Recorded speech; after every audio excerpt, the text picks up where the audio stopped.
ஆண்டவராகிய இயேசு கிறிஸ்துவின் விலையேறப்பெற்ற பரிசுத்தமுள்ள நாமத்தில் அன்பின் வாழ்த்துக்கள். இந்த காலையில் உங்களை சந்திப்பதில் மகிழ்ச்சி அடைகிறேன். இந்தியாவில் கிட்டத்தட்ட 1850 மொழிகள் பேச்சு மொழியாக இருக்கிறது. இந்த மொழிகளில் முதல் வேதாகமம் பிரிண்ட் அடிக்கப்பட்டது தமிழ் வேதாகமம் தான். பெரிய ஆச்சரியம்.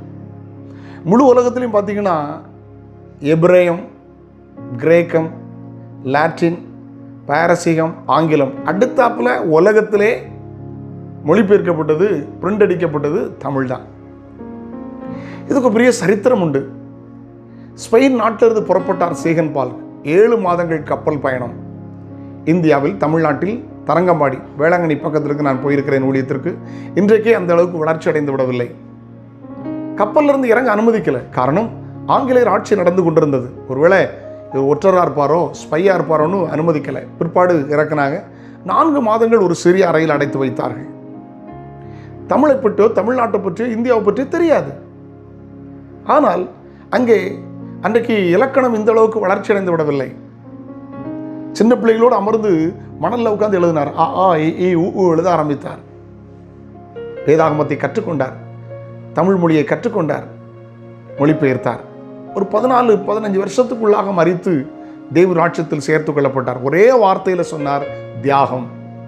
இன்றைக்கு விதவிதமான தமிழ் பைபிள்கள், விதவிதமான தமிழ் கமாண்ட்ரிஸ், ஒத்துவாக்கியங்கள், வியாக்கியான புஸ்தகங்கள், இதற்கெல்லாம் காரணம் தியாகம் பண்ணின அருமையான தேவ மனிதன் பரிசுத்தவான் சீகன் பால்கை அவர்கள்.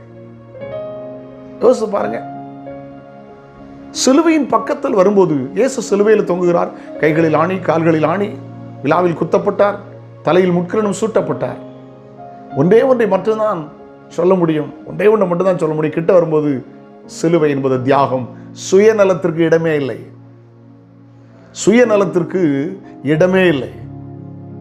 2 கொரிந்தியர் 5:14 வாசிக்கும் போது பவுல் சொல்கிறார், கிறிஸ்துவின் அன்பு எங்களை நெருக்கி ஏவுகிறது என்கிறார். ஸ்பெயின் தேசத்திலிருந்து 7 மாதங்கள் கப்பல் பயணம், 4 மாதங்கள் அடைத்து வைக்கப்படுகிறார். மண்ணில் எழுதி படிக்கிறார். இதுக்கெல்லாம் காரணம் தியாகம். அப்போஸ்தலர் பவுல் வாழ்க்கையில் 3 மிஷனரி பிரயாணங்கள், 14 நிருபங்கள் எழுதுகிறார். அடிக்கப்படுகிறார். இதெல்லாவற்று காரணம் தியாகம். ஆண்டவருக்காக ஏதாவது ஒன்று செய்யுங்கள். தியாக சிந்தையோடு வாழுங்கள். அது உங்களுக்கு ஆசீர்வாதமாய் தோன்றும். இன்னைக்கு பாருங்க, அன்றைக்கு ஒரு தேவ மனிதன் பண்ண தியாகம் முழு உலகத்திலும் தமிழ் பேசுகிற கோடிக்கணக்கான மக்களுக்கு ஆசீர்வாதமாய் மாறிவிட்டது. ஹல்லேலூயா. அப்போஸ்தலர் பவுல் பண்ண தியாகம் முழு உலகத்திலும் இன்னைக்கு நிருபங்கள் ஆசீர்வாதமாய் மாற காரணமாய் மாறிவிட்டது. இயேசு கிறிஸ்து கல்வாரி சிலுவையில் பண்ண தியாகம் முழு உலகத்தின் ரட்சிப்புக்கும் சமாதானத்துக்கும் தெய்வீக சுகத்துக்கும் காரணமாய் மாறிவிட்டது. ஒரு தியாக சந்தையோடு வாழுங்கள். கர்த்தர் உங்களை ஆசீர்வதிப்பார். God bless you. நாளை உங்களை சந்திக்கிறேன். அதுவரையிலும் தேவ கிருபை உங்களை தாங்குவதாக. ஜெபம் பண்ணுவோம். பரலோக பிதாவே, பரிசுத்த பிள்ளையாக இயேசு கிறிஸ்துவின் நாமத்தில் நம்முடைய சமூகத்தில் வருகிறோம்.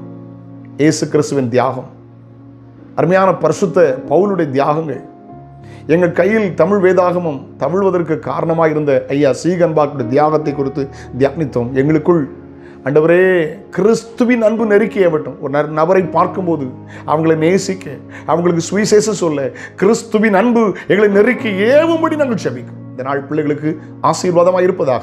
நன்மை கிருபை தங்கட்டும். இயேசுவின் நாமத்தில் ஜெபங்களும் பிதாவே, ஆமென். God bless you. Have a good day.